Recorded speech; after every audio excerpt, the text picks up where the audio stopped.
Hello, welcome to Infinitipedia. One second, this is Gaurav Chakraborty.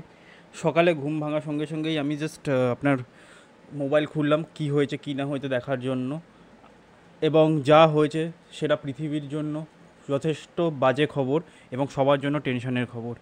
এবং এই মুহূর্তে দাঁড়িয়ে এইটা হচ্ছে পৃথিবীর সবথেকে ইম্পর্ট্যান্ট ইন্টারন্যাশনাল খবর। হ্যাঁ, ওয়ার্ল্ডের সবথেকে ইম্পর্ট্যান্ট ইন্টারন্যাশনাল খবর, বা আপনার ফরেন অ্যাফেয়ার্সের সবথেকে ইন্টারন্যাশনাল খবর, সবথেকে বেশি ইম্পর্ট্যান্ট খবর। সেটা কি? যেটা আপনি আপনার স্ক্রিনে দেখতেই পাচ্ছেন, যেখানে লেখা আছে US bombs 3 nuclear sites in Iran.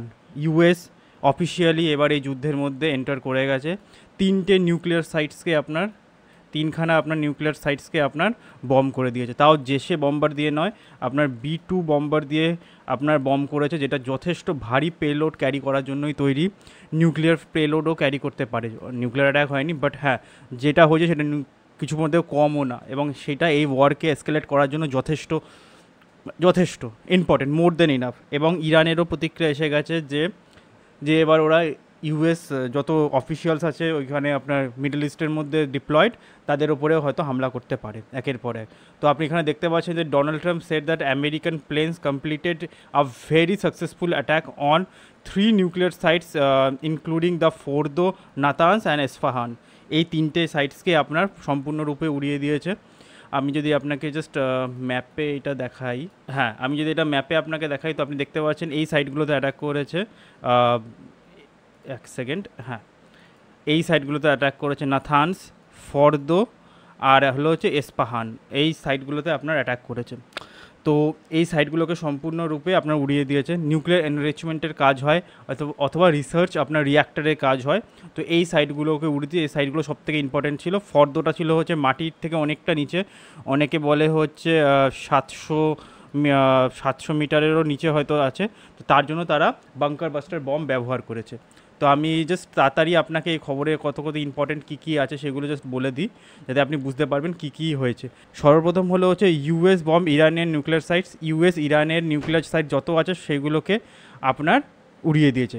United State has bombed 3 nuclear sites in Iran, Fordow, Natanz and Isfahan, যেটা আমি আগেই বলে দিলাম। আর ট্রাম্পের অ্যানাউন্সমেন্ট। ট্রাম্প এটা কালকে রাত্রিরেই কিন্তু হয়েছে, আজকে 22 তারিখ, কালকে রাত্রে 22 তারিখ রাতেই এটা হয়েছে। 22শে জুন এই হামলাটা হয়েছে। Very successful and completely totally আপনার যে অ্যাটাকটা হয়েছে এটা নিউক্লিয়ার এনরিচমেন্ট সাইটসগুলোকে আপনার সম্পূর্ণরূপে উড়িয়ে দিয়েছে, এটা ট্রাম্প বলছে। US join Israel war. Officially এখন ইউএস ইসরায়েলের ওয়ারটাকে জয়েন করে নিয়েছে, যেটা আপনি জানেন ইন্টারভেনশন যেটা হয়েছে। আর তো যেটা বলছিলাম আমি, আপনার এই ইউএস জয়েন করেছে এই ওয়ারটা অফিসিয়ালি। আপনার entry into the ongoing Israel Iran war, যেটা ইসরায়েল ইরানের মধ্যে যুদ্ধটা চলছে অনগোয়িং ওয়ারে, এটা ডাইরেক্টলি কিন্তু আপনার এখন আমেরিকা চলে এসছে। টার্গেট কনফার্মস, আপনার টার্গেটগুলো কনফার্ম হয়েছে। 3 targeted sites Fordow, Natanz and Isfahan আপনার যেটা ডেসক্রাইব করা হয়েছে crucial Iran nuclear program, Iran প্রোগ্রামের জন্য ক্রুশিয়াল ছিল, মানে ইম্পর্টেন্ট ছিল, সেই সাইটগুলোকেও উড়িয়ে দিয়েছে। এখন একটা খুবই হাস্যকর কথা বলেছে Donald Trump, now is the time for piece. 3টে নিউক্লিয়ার সাইটকে B2 বম্বার্স দিয়ে উড়িয়ে দেওয়ার পরে এই লোক বলছে এখন টাইম টু পিস। মানে কোন জগতে বাস করছে? যাই হোক, কী হতে পারে ইন ফিউচার আমি বলবো। আমি বলেছিলাম আগে যে 50-50 চান্সেস আছে, যেটা 50-50 চান্সেস ছিল ওটা 80-20 হয়ে গেছে। ওই 20% চান্সেসই নিয়েছে, কিন্তু এত তাড়াতাড়ি হবে সত্যি কথা বলো আমিও ভাবিনি। আপনার এত তাড়াতাড়ি যে হয়ে যাবে আপনার ডোনাল্ড ট্রাম্প এই অ্যাটাকটা করে দেবে, সেটা আমিও ভাবিনি। Despite the strikes, Trump stated now is the time for peace. এই কথাটা ডোনাল্ড ট্রাম্প বলছে, now is time for peace and want the further attack if peace doesn't come quickly. বলছে এরপরে, মানে peace doesn't come quickly in sense of, ওর বলার চেষ্টা করছে যদি এরপরেও ইরান অ্যাটাক করতে থাকে, এই ওয়ারটাকে কন্টিনিউ করতে থাকে, তো এরকম ধরনের আরও হামলা হবে। Origin of Israel Iran war. আচ্ছা, ইসরায়েল ইরান ওয়ারের অরিজিন তো আশা করি আপনারা সবাই জানেন, যে অপারেশন রাইজিং লায়ন যখন আপনার ইসরায়েল শুরু করেছিল, তারপরে বিভিন্ন জায়গায় নিউক্লিয়ার সাইটগুলোকে টার্গেট করছিল আপনার, এবং সায়েন্টিস্টগুলোকেও মারছিল। তারপরে আপনার ওদের নিউক্লিয়ার যে ওয়েপেনগুলো বানাচ্ছিল সেইগুলো অনেকটা মাটির নিচে ছিল, যেটা আপনার ওই ফর্দোতে আছে, এসপাহানে আছে। তো সেইগুলোকে মারার জন্যই আমেরিকা আসার কথা ইসরায়েল অনেক দিন ধরে বলেছিল, যাতে ওদের কাছে যে বাঙ্কার বাস্টার বমগুলো আছে সেগুলোকে ব্যবহার করতে পারে। আচ্ছা, ক্যাজুয়ালিটি রিপোর্টেড, হ্যাঁ ক্যাজুয়ালিটি হয়েছে। মোর দেন 600 people have been killed in Iran according to the human rights group, while Iran's retaliation has reportedly killed at least 24 Israeli people. 24 জন ইসরায়েলে মারা গেছে এবং ইরানে প্রায় 600 জন মারা গেছে, এর মধ্যে নিউক্লিয়ার সায়েন্টিস্ট, টপ জেনারেলস এরা সবাইও আছে। ট্রাম্পস প্রিপেয়ার্ড অ্যানাউন্সমেন্ট প্ল্যাটফর্ম, আচ্ছা ট্রাম্প অ্যানাউন্সমেন্ট কোথায় করেছে? Trump first announce the US strike on his truth social platform, or truth social platform যেটা, সেখানে অ্যানাউন্স করেছে। এই লোকটা সবসময় ট্রুথ সোশ্যালে গিয়ে অ্যানাউন্স করে, অফিসিয়ালি অ্যানাউন্স পরে করে। যাই হোক, নেতানিয়াহু প্রেসাইজ ট্রাম্প, আপনার নেতানিয়াহু কি বলেছে আপনার ট্রাম্পের বিষয়ে, যে Israeli prime minister Benjamin Netanyahu laud Trump's bold Netanyahu lauded Trump bold decision and stated that the US action would change history. মানে বলছে যে হ্যাঁ খুব ভালো কাজ করেছে, এই কাজটা করে তো মহান কাজ হয়েছে, হিস্ট্রি লেখা হবে, আপনার হলো হচ্ছে পিস রিট্যালিয়েশন, পিসকে রিস্টোর করা হবে, স্ট্রেংথ হবে, ফিলোসফি ওই সেই হবেই, কারণ কবের থেকে তো আপনার হলো হচ্ছে নেতানিয়াহু চেয়েই যাচ্ছিল যে ইউএস যাতে এই জায়গাটার মধ্যে এসে যায়, এই যুদ্ধটার মধ্যে জড়িয়ে যায়, এবার অফিসিয়ালি সেটা হয়ে গেল। আচ্ছা, B2 বম্বার ব্যবহার হয়েছে, এটা সব থেকে বেশি ইম্পর্টেন্ট ব্যাপার, এবং এইটাই হলো হচ্ছে এই জিনিসটা সব থেকে বাজে বিষয়ও। আমি যদি আপনাকে ছবি দেখাই, এটা হলো হচ্ছে B2 বম্বার, দেখতে পাচ্ছেন কতটাই মানে আশ্চর্য ধরনের প্লেনটা দেখতে।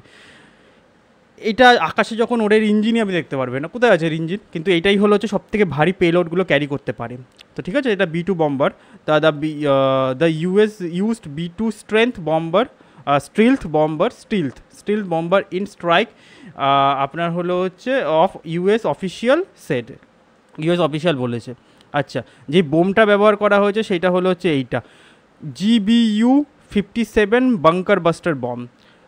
দ্য B2 বম্বার, যেটা B2 বম্বার সেটা ক্যারি করতে পারে 30,000 পাউন্ডের কাছাকাছি, যেটা ক্যারি করেছে 30,000 পাউন্ডের বম ছিল এটা। GBU-57 ম্যাসিভ আপনার হলো হচ্ছে ordnance penetrator, massive ordnance penetrator এটাকে ক্যারি করেছিল। Weapon designed to destroy deeply buried targeted like Fordow, যেটা খুব মাটির নিচে আছে সেইগুলোকেও আপনার ধ্বংস করার জন্য এই বমটা তৈরি, B2-57 বাঙ্কার বাস্টার বম। আমার কাছে একটা ছবি আছে, এই দেখুন, এইটা হলো হচ্ছে, জানি আমি ছবিটা দেখতে বাজে কী করে, এর থেকে ভালো পাইনি। তো এইটাই হলো, এর সামনে একটা ড্রিল থাকে, তো এইটা মাটির অনেকটা নিচে চলে যায়, গিয়ে আপনার ফেটে যায়। তো এখন অবধি সেরকম ভিজুয়ালস আমি দেখতে পাইনি বলে আমি এখানে লাগাতে পারি, নাহলে ভিজুয়ালস আমি দেখিয়ে দিতাম কতটা ভয়ঙ্কর হয়েছে হামলাটা। আচ্ছা, ফর্ডোতেও আপনার আক্রমণ হচ্ছে। Fordow is particularly the default to Fordow is particularly difficult to strike due to underground, যেটা আন্ডারগ্রাউন্ড কনস্ট্রাকশন হচ্ছে উইদিন দ্য আপনার হলো হচ্ছে ফর্ডো মাটির অনেকটা নিচে আছে বলে এটার উপরে আক্রমণ করতে অনেকটা মুশকিল হচ্ছিল। অ্যান্ড অ্যান্টি এয়ারক্রাফট ডিফেন্স, আপনার হলো হচ্ছে মাউন্টেন্সের মধ্যে আছে, যেটা ফর্ডোটা আছে সেটা মাউন্টেন্সের মধ্যে আছে, এবং এটাকে অ্যান্টি এয়ারক্রাফট ডিফেন্স হিসাবে তৈরি আছে, তাই জন্য এটাকে মারার জন্য খুব মুশকিল হচ্ছিল, সেই কারণেই এটাকে ব্যবহার করা হয়েছে। খামেনি ইন বাঙ্কার, খামেনি বাঙ্কারেই আছে, মানে আলী খামেনি সে বাঙ্কারের মধ্যেই লুকিয়ে আছে, এবং ডিপ বাঙ্কারের মধ্যেই আছে সিন্স দ্য কনফ্লিক্ট বিগ্যান। সেটা হলো হচ্ছে হাইটেন্ড সিকিউরিটি ফর খামেনি যে সিকিউরিটি আছে সেটাকে আরও বাড়িয়ে দেওয়া হয়েছে। কি হয়েছে আপনার খামেনি আপনার হলো হচ্ছে সব ইলেকট্রনিক্স কমিউনিকেশন যে সিস্টেমসগুলো আছে সেইগুলোকে আপনার বন্ধ করে দিয়েছে, আর এবং সেটা মাটির নিচেই লুকিয়ে আছে খামেনি, এটাই বলছে। অ্যান্ড ব্যাস এই কটাই ছিল ইম্পর্টেন্ট পয়েন্ট। তো এবার কি হবে দেখুন, যেটা আমার মনে হচ্ছে সেটা হলো হচ্ছে এই ওয়ার আরও এসকেলেট করবে, আমার পার্সোনালি মনে হচ্ছে। ইরান থেমে যাওয়ার পার্টি নয়, যদি থেমে যাওয়ার হতো এতক্ষণে থেমে যেত। হ্যাঁ, পিস নেগোসিয়েশন করার চেষ্টা হয়তো চলছে, ব্যাক চ্যানেলে তো অবশ্যই হবে, কিন্তু এবার একটা বড় সম্ভাবনা আছে হচ্ছে রাশিয়া অ্যান্ড আপনার হলো হচ্ছে চায়নার মতন বড় বড় প্লেয়ার্সগুলো যারা আছে তাদেরও এই ওয়ারের মধ্যে ডাইরেক্টলি এবং ইনডাইরেক্টলি জড়িয়ে যাওয়ার। আমার মনে হচ্ছে এখন তো এটা সুবর্ণ সুযোগ ডাইরেক্টলি জড়িয়ে দেওয়ার। কিন্তু হ্যাঁ, এটাও ঠিক কথা হলো যে রাশিয়া এখন হলো হচ্ছে ইউক্রেন ওয়ারে ব্যস্ত আছে, তো ওই দিকটাকে না সামলে কি রাশিয়া আসতে পারে, কিন্তু চায়নার পক্ষে এটা যথেষ্ট সুযোগ আছে এই ওয়ারে আসার, ডাইরেক্টলি না হলেও ইনডাইরেক্টলি তো আসার, আবার ডাইরেক্টলিও আসার। কারণ এখন দেখুন, এখন ওপেন গ্রাউন্ড হয়ে গেছে, যদি একটা দেশের ওপরে থার্ড কোনো দেশ এটাকে অ্যাটাক করে তাহলে এটা ওপেন গ্রাউন্ড হয়ে গেছে। আমেরিকা বলছে যে আমরা নিউক্লিয়ার সাইটসগুলোকে ধ্বংস করার জন্যই আমরা এটা করেছি, শুধু নিউক্লিয়ার সাইটগুলোতে অ্যাটাক করেছি, ইন ফিউচার আরও অ্যাটাক করতে হবে যদি নিউক্লিয়ার সাইটগুলোকে না বন্ধ করে দেওয়া হয়। মানে 3টে মেজর নিউক্লিয়ার সাইট বাদেও ফর্দো, নাথানস এবং হলো হচ্ছে এসপাহান, এই 3টে বাদেও আরও আছে, ইন ফিউচার আরও করতে পারিস, মানে এরম আরও অ্যাটাক হবে।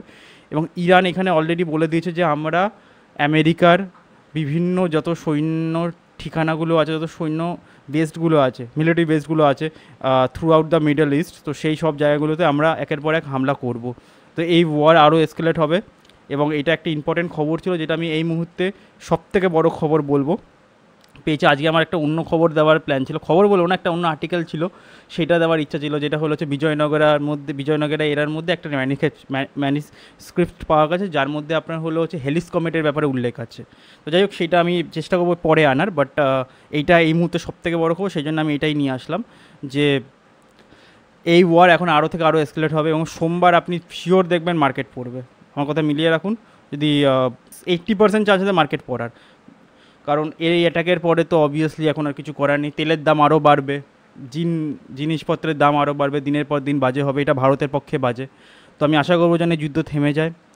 তো ইন ফিউচার যাই হবে আমি চোখ রাখছি, চেষ্টা করছি আরও এর ওপরে খবর আনার। তো ইন ফিউচার যাই হবে আমি নিয়ে আসবো। So please do like, share and subscribe to get this kind of news. This is Gaurav Chakraborty and have a nice day.